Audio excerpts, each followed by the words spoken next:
Academia Star Trek apresenta A Conspiração por Trás do Código de Honra Ligoniano. Star Trek, a nova geração, temporada 1, episódio 3. O nome original desse episódio é Code of Honor, Código de Honra é o nome da tradução literal.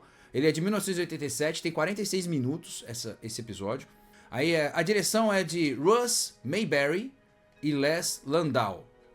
E os roteiros, Gene Roddenberry continua sendo o criador da série Star Trek, continua sempre sendo um dos principais roteiristas.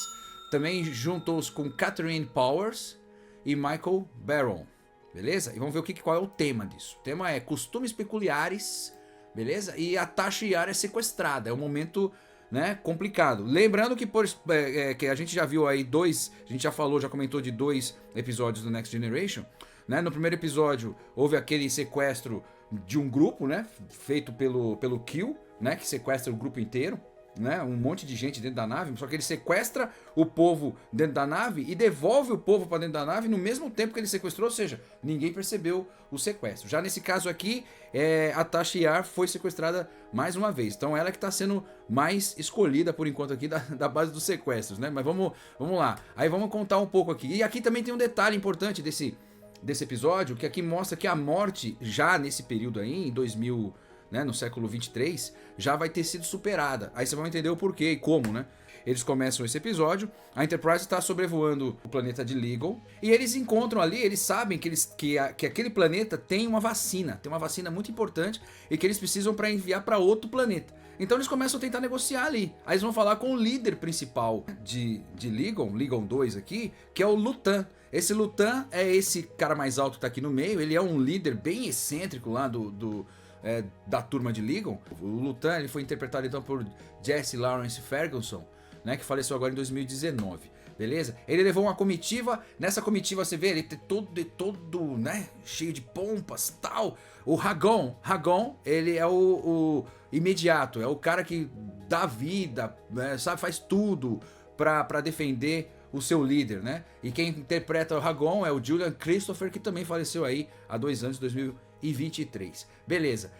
E é interessante aqui, tá? Porque eles vêm com veja que a comitiva é só de homens, né? Parece que são todos militares, né? Tem todo um cuidado aí.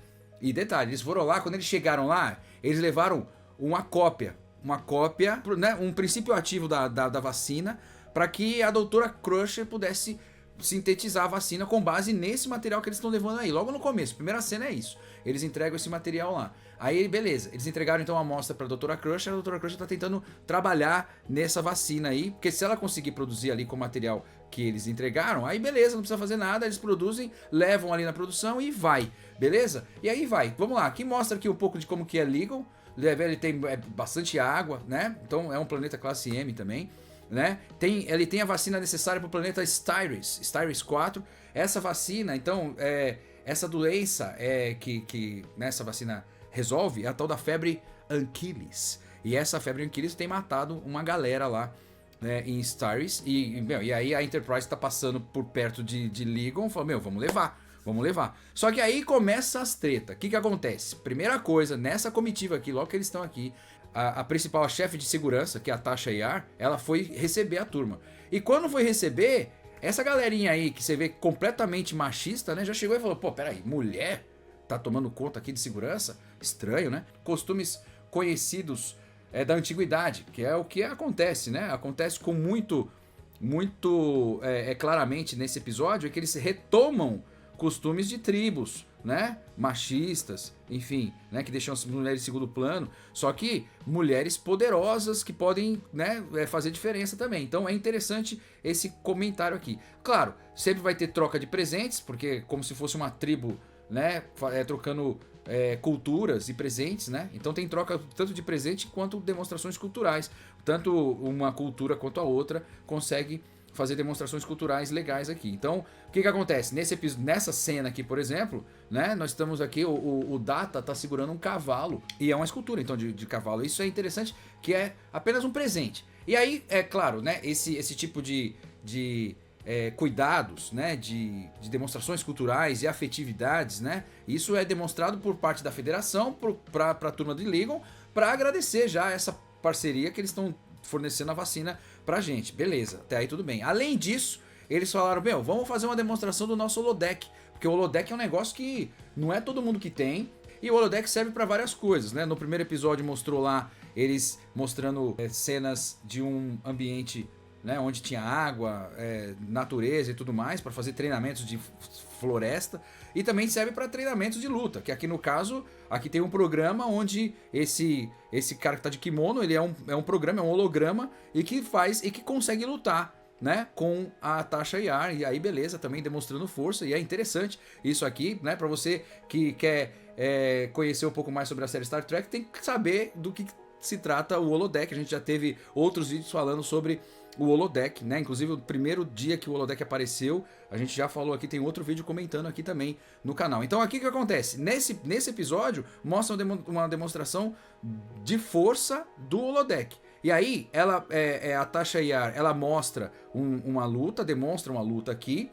E aí beleza, ela pede até pro Hagon, né, também testar isso. Ele testa e ele realmente fica impressionado. E aí ambos ficam impressionados. Tanto o Lutan quanto o Hagon ficam impressionados com a força, né, que essa mulher tem aí, que a Tasha Yar tem. E é interessante que eles ficam realmente interessados na figura da Tasha Yar, né? E ninguém sabe direito ainda por quê, mas fica. Aí beleza. Os guerreiros então de luta ficaram admirados, beleza? Muito bem. E aí, antes deles irem embora, eles resolvem sequestrar a Tasha sem mais e sem menos. E tá ali a cena. É a hora que ele, simplesmente na hora de dar tchau, ele falou, tô indo embora, tchau, vou levar a sua chefe de segurança, valeu, até mais, e fui. Aí nessa aí, eles, pronto, aí já gera um atrito, né? Tá gerando um atrito, já gera um problema diplomático agora aqui, né? Uma crise diplomática. Poxa, como é que pode, né? Então nessa aí, a demonstração de força da chefe de segurança, foi, tipo, eles ficaram focados nela, falou, ela pode ser muito importante para aquilo que a gente tá querendo. E aí eles levaram ela para a superfície de Ligon, certo? Então os ligonianos acabaram sequestrando a Tasha Yar. Aí vem a troca cultural. O que acontece? Os próprios ligonianos, né? Teve uma parte lá que a gente falou, peraí, vai ter treta, vamos descer os fototorpedos na cabeça deles e acabou. Não, peraí. Eles começam a falar várias vezes aqui sobre aquele lance da primeira diretriz, né? A primeira diretriz no Star Trek, a gente vai falar depois com mais detalhes sobre a primeira diretriz, mas a primeira diretriz diz que você não pode interferir na cultura daquelas civilizações que você aparecer, que você conhecer. Se você conhece, porque a sua tecnologia não pode interferir na evolução cultural e tecnológica das civilizações que eles encontrarem, certo? Né? Que vocês encontrarem. Então essa é a ideia. Então a tecnologia da federação, que é muito grande, não pode ser transferida imediatamente para essa turma que está ainda com a tecnologia muito atrasada, né? Eles têm que evoluir naturalmente. A gente pode até dar algumas orientações para que eles se desenvolvam. Até aí tudo bem, mas não pode simplesmente chegar e né? Trazer aí um fax, trazer um produto diferente, fazer com que tudo mude, porque isso aí pode dar problema lá na frente. Então, beleza, tem que ser evolução natural. Então, beleza, tá aí. Aí tem a troca cultural. O que acontece? Primeiro, ele roubou a Tasha Yar, mas ele depois falou, não quero cometer nenhum tipo de sacrilégio, nenhum problema com a federação, não. Por favor, venha, eu quero apresentar pra vocês a minha cultura, assim como vocês apresentaram a sua cultura, eu quero apresentar a minha. Isso foi o Lutan falando, né? O Lutan leva eles pra lá. Só que qual que é o problema? Quando ele chega lá, leva todo mundo lá, leva o Picard, leva também a conselheira Troy, tá lá. E aí, beleza. Aí acontece o seguinte, né? Ele vai tentar retribuir as gentilezas, só que ele anuncia que ele quer casar com a Tasha Yar, cara. Ele fala, eu vou querer casar com a sua chefe de segurança e ela vai ficar aqui. Aí, mas isso pegou ela de surpresa, pegou todo mundo, inclusive pegou a esposa dele de surpresa, que é essa que tá do lado ali, ó, a Yarina. E aí ficou um problema, porque a doutora Crusher, até aquele momento, ainda não tinha conseguido sintetizar a vacina, e aí não tinha jeito. Eles vão precisar mesmo da vacina pronta. A vacina tem que estar pronta, então tem que pegar a vacina que já tá pronta lá nesse planeta e já levar pra acabar com a febre de Anquiles lá, né? A febre, e aí isso que é importante isso acontecer. Beleza. Aí beleza, tudo passa, tudo vai. O que acontece? Bom, aí então nós temos um problema aqui. Um problema sério. A Tasha Yar foi sequestrada.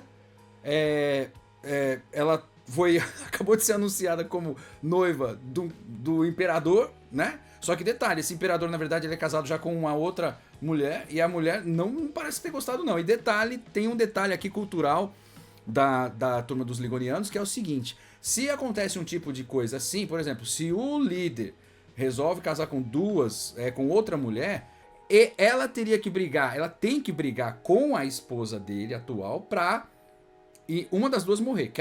A primeira que morrer, tipo, a que sobreviver, casa com ele. E a Arina, que é a atual esposa do Lutan, ela vai falar, vai trocar ideia com a Tasha Yar, falando, pô, tô ligado que você quer o cara é mó vistoso, pá. Ela falou, não quero nada não, bicho.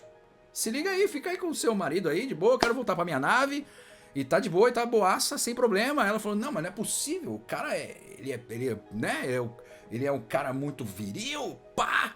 Aí eu falo, pô, aí fica uns papos aí, que é onde ele fica vendo esse lado masculino ali, e também essa conversa entre as mulheres aí. Só que o que acontece? Aí tem todo aquele lance. Eles estão tentando ver como é que vai resolver esse dilema. É um problema, porque já que tem que ir até a morte, né? Como é que vai acontecer? Se a Tasha Yar ficar aí, ela pode matar a Yarina, ou ela pode morrer. Já as duas coisas, nenhuma das duas coisas são boas.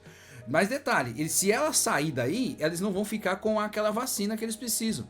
E aí é um posto mais perto para eles pegarem a vacina que eles precisam, da febre de Anquiles. Então, como é que vai dar para fazer as duas coisas ao mesmo tempo, né? E aí é onde vem a ideia muito boa, né, do roteiro, que eu achei muito bom. Então, vamos lá. Então, elas conversam aí sobre a luta mortal. Veja, quem interpreta então a Yarina é a Carole Selman, né? Que tá aí na atividade, fazendo suas séries ainda até hoje, de boa. E tá aí, legal. Tá aqui, então, ó, sem ter direito de escolha, Tasha Yar vai ter que enfrentar a Yarina. Yarina! E ó, é aí que tá, né? A Yarina já tem né? Já também é uma guerreira, mas a Tasha Yar também tem né? Tem seus treinamentos de defesa o tempo inteiro, né? Então a luta deve terminar com a morte de uma delas. Aí o bicho pega. Só assim a vacina será entregue. Então, tá aí, tá ruim. Aí começa a treta. A treta é aqui, a luta pela liberdade. Então o que acontece? Nessa luta pela liberdade, a Tasha, então, sabe que ela precisa ganhar para ela ficar livre, né? E também consegue pegar a vacina na mão. E essas armas que elas estão usando ali, elas são venenosas, tá? Tem pontas venenosas. E aqueles tubos, que a gente sabe que são tubos de lâmpadas, né? Aquelas lâmpadas ali, né, fluorescentes. Eles não dizem que é lâmpada, não. Eles falaram no começo, parece que é laser, tá? Mas a gente finge que é laser, tá? Mas é lâmpada, tá? Aquilo que tá branco ali são lasers. Ou seja, se eles encostarem ali, pega fogo, queima, né? Arde. Não, então beleza. Ok? Então a ponta é venenosa e veneno mortal rápido, beleza? Então tá aí. Então tem essas regras aqui. E aí, elas vão lutar do jeito que elas quiserem. Importante que, tipo, elas estão usando pelo menos elas usam a mesma mão, né? Ambas são destras, né, ou canhotas, enfim, pelo menos assim facilita aí na hora de ficar a luta. Beleza, as armas estão envenenadas, beleza? E o Ragon, só que nessa hora aqui, o Ragon, que é o imediato do Lutan, começa a se manifestar na luta, tipo torcendo mesmo pra Yarina vencer, entende? É interessante isso. O Ragon tá torcendo pra Yarina vencer. Ó, se liga nesse lance. E aí existe um plano em andamento. Tem um plano em andamento que tá sendo gerado pela turma do Picard, pela turma da Enterprise em si, pra poder salvar, né? Pra poder fazer com que tudo dê certo, né? Porque o legal dessa série é assim, né? Que tudo dá certo, mesmo parecendo impossível, né? É muito louco isso, muito louco, muito louco. Qual que é a cena seguinte? Tá aqui, ó. A Tasha vence a luta, tá? Resumindo, basicamente é isso. Depois de uma treta ali, a Tasha vence a luta. Ou seja, se ela vence a luta, a Yarina não suporta o veneno e morre no ringue, porque o veneno mata imediatamente. Ela morreu no ringue, só que aí as duas são teletransportadas para a Enterprise. Olha que interessante isso. E lá dentro da Enterprise, a Doutora Crusher já estava esperando já a Yarina para poder ressuscitar a Yarina. Na verdade, ela estava com o plano de ressuscitar qualquer uma das duas que morresse, entendeu? E aí nesse momento, a conspiração que o Lutan estava criando termina. Olha aí. Ó o Lutan aí, ó. A cara do Lutan. Cara do Lutan achando que ia passar despercebido. Não é assim também não. Qual que é a ideia dele? A ideia dele é o seguinte. Ele falou, ó. Ele sabia o seguinte, qual que era o plano. Yarina vinha de uma família poderosa, ela era poderosíssima, tinha terra em tudo quanto é canto lá em Lingo. E aí ele falou, pô, se eu caso, e ele é casado com ela. Se a Yarina morresse, né, ele ficaria com tudo. Então, pra ele era interessante que encontrasse alguma pretendente à altura, que pudesse então fazer o trabalho sujo, né? Beleza, aí é que tá. Aí nesse caso, ele então ao encontrar a Tasha Yar, ele viu a possibilidade de eliminar a Yarina, né? E aí ele fez isso. Ele chamou a Tasha Yar e conseguiu, eliminou a Yarina, só que ele não contava que a morte já era superada na Federação. E realmente eles comprovaram que a Yarina tinha morrido, né? Tinha comprovação de data e hora de morte, mas também tinha comprovação de data e hora de ressuscitar, cara. É isso. Aí então ela foi ressuscitada pela Dra. Crusher. E ao ressuscitar, então, aí a Yarina sobrevive. Como a Yarina vive, aí pronto. Aí ela reconheceu a torcida de Hagon, que tava lá durante o confronto. Porque ela viu, enquanto ela tava lutando lá com a Tasha, pá. Ela escutou o Hagon falando, vai lá, Yarina, vai lá, vence, pá. Ou seja, era o único que tava torcendo por ela, não o marido dela, entende? Ou seja, aí ela reconheceu que, na verdade, parece que já tinha uma fera ali, e reconheceu que, tipo, alguma coisa já tava estranha no relacionamento dela com o Luthien, e aí ela simplesmente falou o seguinte, não, então peraí. Então ela manteve os seus poderes, porque ela tava viva, manteve os poderes, ela destituiu o Luthien como marido e acabou prendendo o Luthien, e acabou, então, casando com o Hagon. E aí o final ficou assim, né? Final bacana, né? E aí a mulher continua poderosa, né? Agora com o marido que ela escolhe. Olha que interessante isso, né? Veja só, ela tem poderes? Tem, mas ela deixa transparecer para a sociedade que quem manda ali é o marido. Parece muito com muita casa de hoje em dia, né? Quem sabe quem manda é a mulher, né? Mas que é isso aí, é assim que funciona. É isso aí, muito bem. E aí, beleza. Então, deu certo, né? Partiu Styris 4, é isso aí. Porque a Yarina agora com poder, ela ordenou o carregamento da quantidade de vacina necessária e a febre Anquiles então foi controlada. Então basicamente foi isso. A Academia Star Trek apresentou a conspiração por trás do Código de Honra Ligoniano. Até a próxima.